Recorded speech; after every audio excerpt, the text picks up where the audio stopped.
Hello বিপোআইটি ল্যাবের পক্ষ থেকে সবাইকে স্বাগতম। আমরা বেসিক কম্পিউটার কোর্সের দ্বিতীয় পর্বে আমরা দেখব অপারেটিং সিস্টেমের বেসিক সম্পর্কে। তো এখানে আমরা এই পর্ব থেকে যা যা শিখব সেটা এখানে দেওয়া আছে, আপনারা একটু দেখে নেবেন। তো অপারেটিং সিস্টেম একটি সফটওয়্যার এবং হার্ডওয়্যারের মধ্যে সমন্বয় সাধন করে এবং কম্পিউটারকে পরিচালনা করে থাকে। আর আমাদের দুইটি গুরুত্বপূর্ণ এবং জনপ্রিয় অপারেটিং সিস্টেম হচ্ছে লিনাক্স এবং উইন্ডোজ।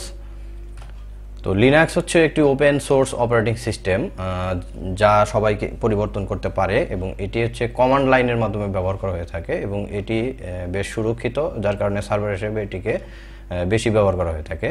আর উইন্ডোজ সম্পর্কে বলতে গেলে আমরা আসলে ম্যাক্সিমাম কম্পিউটারই উইন্ডোজে পরিচালনা হয়ে থাকে এবং উইন্ডোজ মাইক্রোসফট এর হচ্ছে নির্মাতা। এটি গ্রাফিক্যাল ইউজার ইন্টারফেস ব্যবহার করা হয় যাতে করে আমরা সব কিছু দেখতে পারি এবং ক্লিকের মাধ্যমে কাজ সম্পাদন করতে পারি।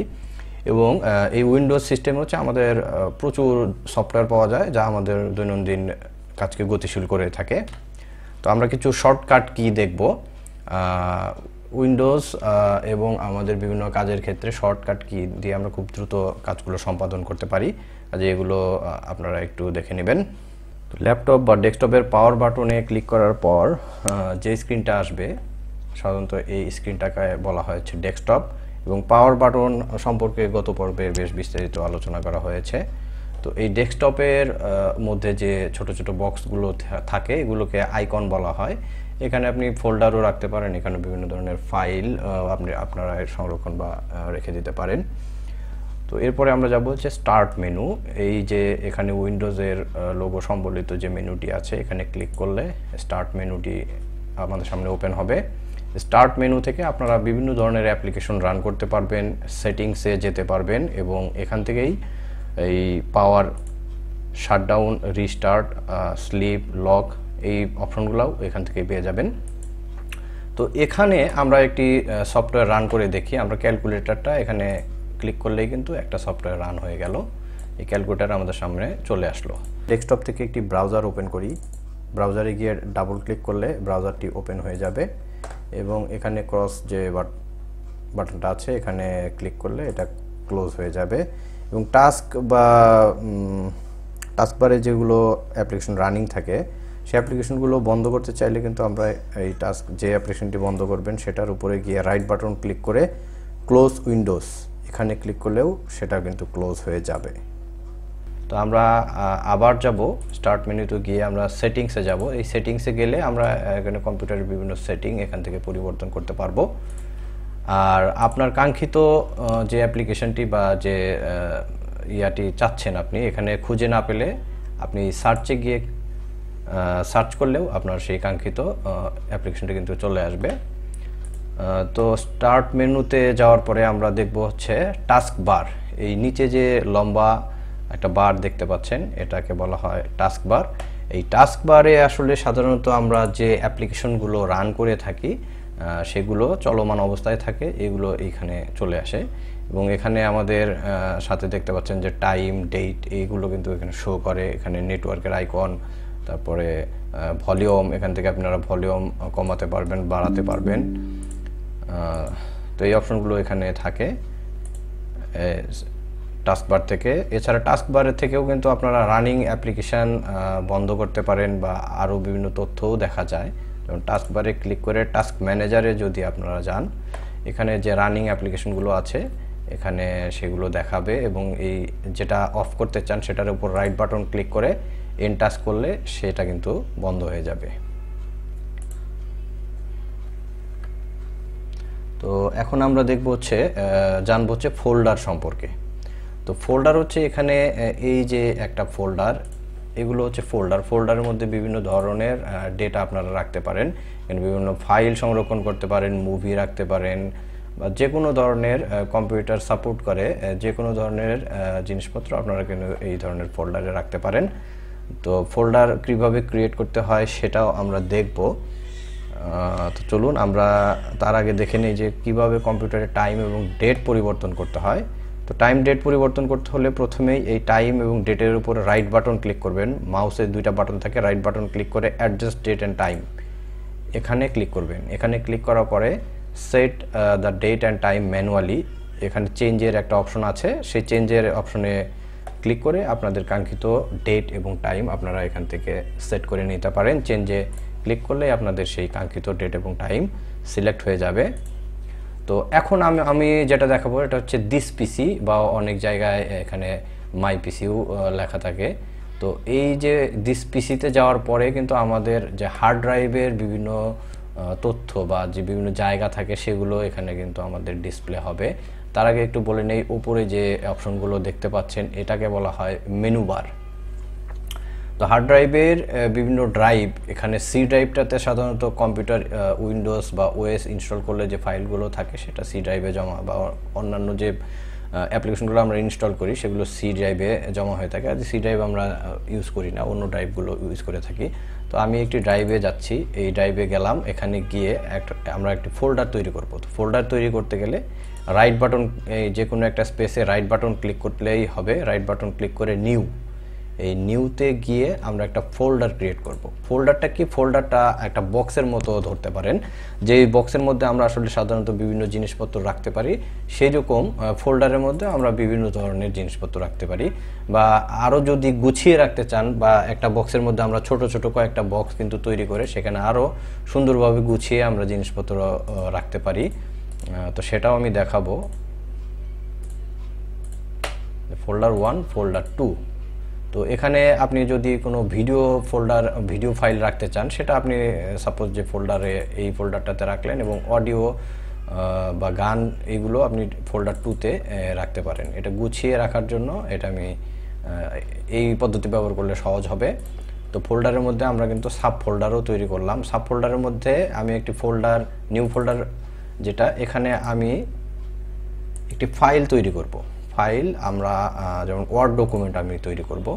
তো ওয়ার্ড ডকুমেন্ট তৈরি হয়ে গেল। এখানে রিনেম করার জন্য আমরা কিন্তু এটার নাম ডিফল্ট, এটা মাইক্রোসফট একটা নাম দিয়ে থাকে, কিন্তু এটা আপনি রিনেম দিয়ে আপনার কাঙ্ক্ষিত নামেও কিন্তু আপনি এটি পরিবর্তন করতে পারবেন। তো এখানে রিনেমে গিয়ে এখানে যা আপনি লিখতে চান সেটা আপনি দিতে পারেন। আমি আমার নামটা দিলাম। তো এখানে আমি একটি ওয়ার্ড ফাইল তৈরি করতে পারি। এই ফোল্ডারের মধ্যে আমি একটি এক্সেল ফাইলও তৈরি করতে পারি, সেটাও আমি দেখাচ্ছি। এক্সেল ফাইলও তৈরি হয়ে গেছে। আর এখানে আপনারা বিভিন্ন ধরনের ডকুমেন্টস কিন্তু রেখে দিতে পারেন। তো আমি এই পর্যায়ে যেগুলো দেখালাম এটার মধ্যে এখন আমি ডিলিট করা দেখাবো। হ্যাঁ, এই ফোল্ডারটা তৈরি করা দেখালাম, এবং ফোল্ডারটা কীভাবে ডিলিট করবেন, আমরা ধরেন যে ফোল্ডার 2টা ডিলিট করব। তো এটার উপর রাইট বাটন ক্লিক করে, অথবা এই যে এখানে ডিলিটের যে আইকনটা আছে, এগুলোকে আইকন বলা হয়, এইখানে ক্লিক করলেও কিন্তু চলে যাবে, ডিলিট হবে। তো আমি ম্যানুয়ালি দেখাচ্ছি। এখানে গিয়ে শো মোর অপশনে গেলে ডিলিট অপশন চলে আসবে। ডিলিট করে ফেলছি, এটা কিন্তু এখন আর এখানে নেই। তো এই ডিলিট যে ফোল্ডারটা, বা আপনি যাই ডিলিট করেন না কেন, এটা সাধারণত গিয়ে রিসাইকেল বিনে জমা থাকে, একেবারে পার্মানেন্ট ডিলিট হয় না। তো রিসাইকেল বিন যদি আপনি এমটি করে দেন, এখানে রাইট বাটন ক্লিক করে এমটি রিসাইকেল বিন যদি করে দেন, তাহলে কিন্তু সেটা পার্মানেন্টভাবে ডিলিট হয়ে যাবে, এবং সেই তথ্যগুলো আর পুনরায় ফিরে পাবেন না। তো আপনি ভুলবশত কোনো ফাইল বা ফোল্ডার বা যাই ডিলিট করেন না কেন, রিসাইকেল বিনে জমা হয়ে থাকবে। তো আপনি যদি ভুলবশত করে থাকেন সেটা কিন্তু ফিরিয়ে আনতে পারবেন। এজন্য রিসাইকেল বিনে ডাবল ক্লিক করবেন। ডাবল ক্লিক করে আমরা এই ফোল্ডার 2টা ডিলিট করেছিলাম, তো এইটা আবার রাইট বাটন ক্লিক করে রিস্টোর এই অপশনটাতে ক্লিক করব। এখান থেকে দেখেন চলে গিয়েছে। তো এটা আমরা যেখানে থেকে তৈরি করেছিলাম সেখানেই আবার কিন্তু চলে গেছে। তো এই জন্য আমরা আবার সেই ফোল্ডারে চলে যাব। দেখেন আমরা নিউ ফোল্ডারের মধ্যে এই ফোল্ডারটা কিন্তু ডিলিট করেছিলাম, এটা কিন্তু আবার রিস্টোর করে আমরা চলে এসেছে। তো কাজে এই ফোল্ডার ডিলিট করলেও চিন্তা নেই, আমাদের রিসাইকেল বিনে গিয়ে জমা হয়ে থাকে। কিন্তু আমরা এই ফোল্ডার ডিলিট করার পরে যদি রিসাইকেল বিনটা এমটি করে দিতাম, তাহলে কিন্তু এই ফোল্ডারটা আর পাওয়া যেত না। তো কাজে এইভাবে আমরা ডিলিট ফাইল বা ফোল্ডার পুনরুদ্ধার করতে পারি। তো আমরা এই পর্যায়ে দেখব যে কিছু শর্টকাট কি, যেগুলো আমাদের দৈনন্দিন জীবনে আমরা ব্যবহার করে থাকি, সেই শর্টকাট কিগুলো সম্পর্কে একটু জানবো। এই জন্য আমি একটি ওয়ার্ড ডকুমেন্টে যাব। এখানে আমি লিখব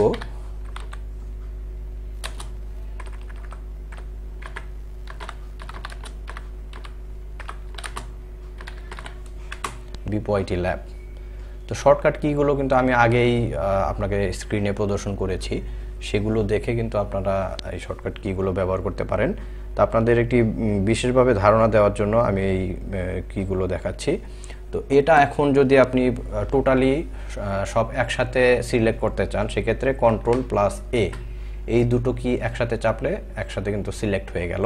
এবং এটা এখন কপি করতে চাইলে Ctrl+C, কপি হয়ে গেছে। এখন Ctrl+V এটা চাপলে পেস্ট হয়ে যাবে, এখানে পেস্ট হয়ে গেছে অলরেডি।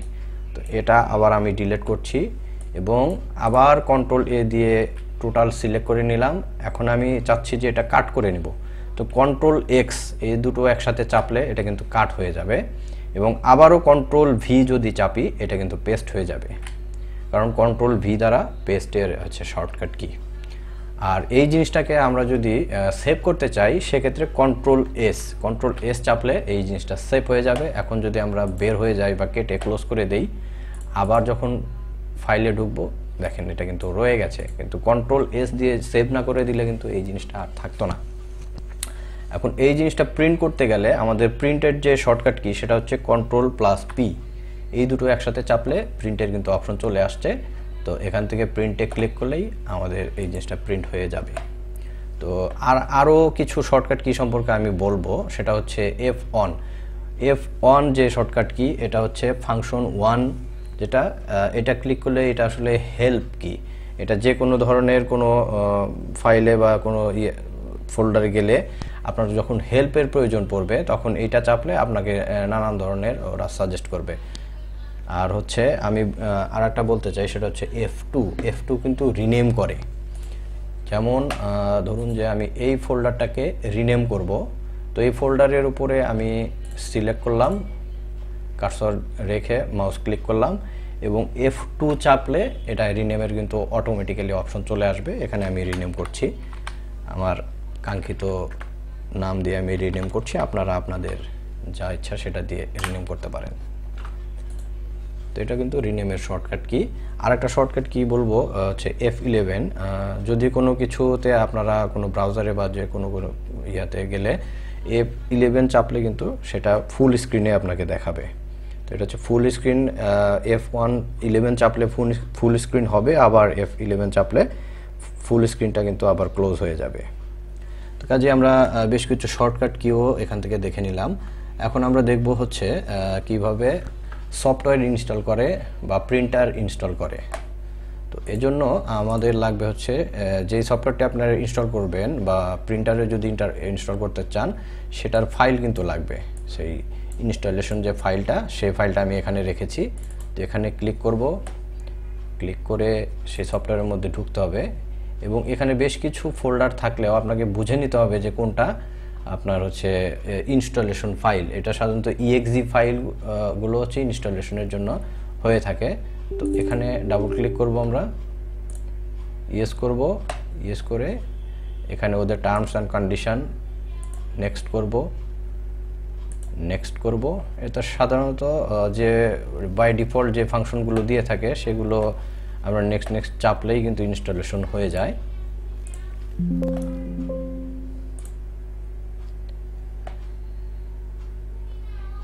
প্রিন্টারটা ইনস্টল হচ্ছে, ইনস্টলেশন সময় বিভিন্ন অ্যাপ্লিকেশনের আকার আকৃতির ভিত্তিতে এইটার সময় নিয়ে থাকে।